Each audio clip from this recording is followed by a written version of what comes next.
हरे कृष्णा, राधे राधे दोस्तों। आप सभी को माघ मास की हार्दिक शुभकामनाएं। तो आज की वीडियो में आप लोग सुनेंगे माघ मास महात्म्य का तीसरा अध्याय। तब राजा दिलीप कहने लगे कि महाराज, यह पर्वत कितना ऊंचा और कितना लंबा चौड़ा है। तब वशिष्ठ जी कहने लगे कि 36 योजन, 1 योजन 4 कोस का होता है। ऊंचा, ऊपर चोटी में 10 योजन चौड़ा और नीचे 16 योजन चौड़ा है। जो हरी चंदन, आम, मदार, देवदार और अर्जुन के वृक्षों से सुशोभित है। दुर्भिक्ष से दुखी होकर इस पर्वत को फल और फूलों से परिपूर्ण देखकर भृगु वहीं रहने लगे और यहाँ पर कंदराव वनों और उपवनों में बहुत दिनों तक तप करते रहे। इस प्रकार जब भृगु ऋषि वहां पर अपने आश्रम पर रह रहे थे तो एक विद्याधर अपनी पत्नी सहित उतरा। वे अत्यंत दुखी थे। उन्होंने भृगु ऋषि को प्रणाम किया और ऋषि ने बड़े मीठे स्वर में उनसे कहा कि हे विद्याधर, तुम बड़े दुखी दिखाई देते हो, इसका क्या कारण है। तब विद्याधर कहने लगा कि महाराज, पुण्य के फल को पाकर, स्वर्ग पाकर तथा देवतुल्य शरीर पाकर भी मेरा मुख व्याघ्र जैसा है। मेरे दुख और अशांति का यही एक कारण है, न जाने किस पाप का फल है। मेरे चित्त की व्याकुलता का दूसरा कारण भी सुनिए। मेरी पत्नी अति रूपवती, मीठा वचन बोलने वाली, नाचने और गाने की कला में अति प्रवीण, शुद्ध चित्त वाली है। सातों सुरों वाली, बीड़ा बजाने वाली, जिसने अपने कंठ से गाकर नारद जी को प्रसन्न किया। नाना स्वरों के नाद से बीड़ा बजाकर कुबेर को प्रसन्न किया। अनेक प्रकार के नाच ताल से शिवजी महाराज जी अति प्रसन्न हो रोमांचित हुए। शील, उदारता, रूप तथा यौवन में स्वर्ग की कोई अप्सरा भी इस जैसी नहीं है। कहाँ ऐसी चंद्रमुखी स्त्री और कहाँ मैं बाघ मुख वाला, यही चिंता सदैव मेरे हृदय को जलाती है।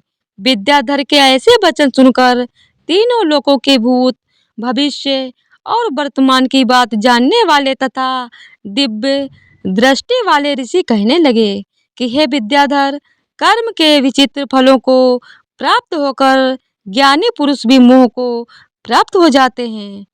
मक्खी के पैर जितना विष भी प्राण लेने वाला हो जाता है। छोटे छोटे पापों का फल भी अत्यंत दुखदायी हो जाता है। तुमने माघ मास की एकादशी का व्रत करके द्वादशी न आने तक शरीर में तेल लगाया, इसी पाप कर्म से व्याघ्र हुए। एकादशी के दिन उपवास करके द्वादशी को तेल लगाने से राजा पुरुरवा ने भी कुरूप शरीर पाया था। तब वह अपने कुरूप शरीर को देखकर दुखी होकर हिमालय पर्वत पर देव सरोवर के किनारे पर गया। प्रीतिपूर्वक शुद्ध स्नान कर कुशा के आसन पर बैठकर भगवान कमल नेत्र, शंख चक्र गदा पद्म के धारण करने वाले, पीतांबर पहने, वनमाला धारण किए हुए विष्णु का चिंतन करते राजा पुरुरवा ने 3 मास तक निराहार रहकर भगवान का चिंतन किया।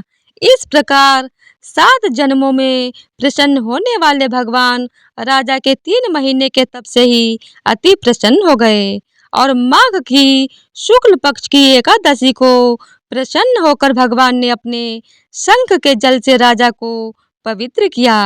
भगवान ने उसके तेल लगाने की बात याद दिलाकर सुंदर देवताओं का सा रूप दिया, जिसको देखकर उर्वशी भी उसको चाहने लगी और राजा कृतकृत्य होकर अपनी पुरी को चला गया।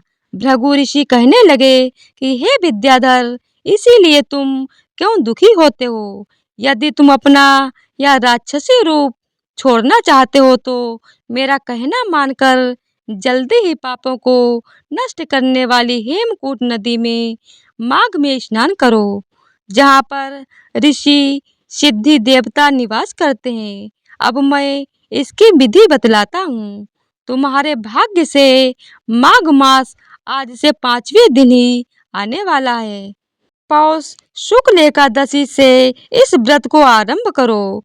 भूमि पर सोना जितेंद्री रहकर दिन में 3 समय स्नान करके महीना भर निराहार रहो। सब भोगों को त्याग कर तीनों समय भगवान विष्णु का पूजन करो। जब तुम द्वादशी को शिव जी स्तोत्र और मंत्रों से पूजन करोगे तो तुम्हारा मुख देखकर सभी चकित हो जाएंगे और तुम अपनी पत्नी के साथ सुखपूर्वक क्रीड़ा करोगे।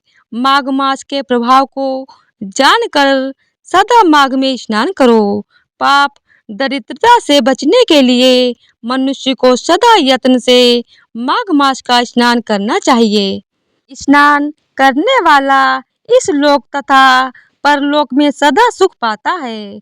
वशिष्ठ जी कहते हैं कि हे दिलीप, भृगु जी के यह वचन सुनकर वह विद्याधर अपनी स्त्री सहित उसी स्थान पर पर्वत के झरने में माघ का स्नान करता रहा और उसके प्रभाव से उसका मुख देव सदृश हो गया और वह मणिग्रीव पर्वत पर आनंद से रहने लगा।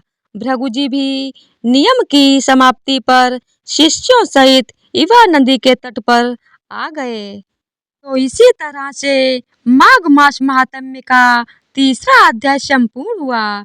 बोलिए ओम नमो भगवते वासुदेवाय नमः। जय श्री हरि विष्णु भगवान की जय हो। तो आज की वीडियो अगर आप लोगों को पसंद आई हो तो वीडियो को लाइक शेयर और चैनल को सब्सक्राइब कर दीजिएगा। धन्यवाद। और हमारे चैनल को अपना बहुत सारा प्यार दीजिएगा। धन्यवाद।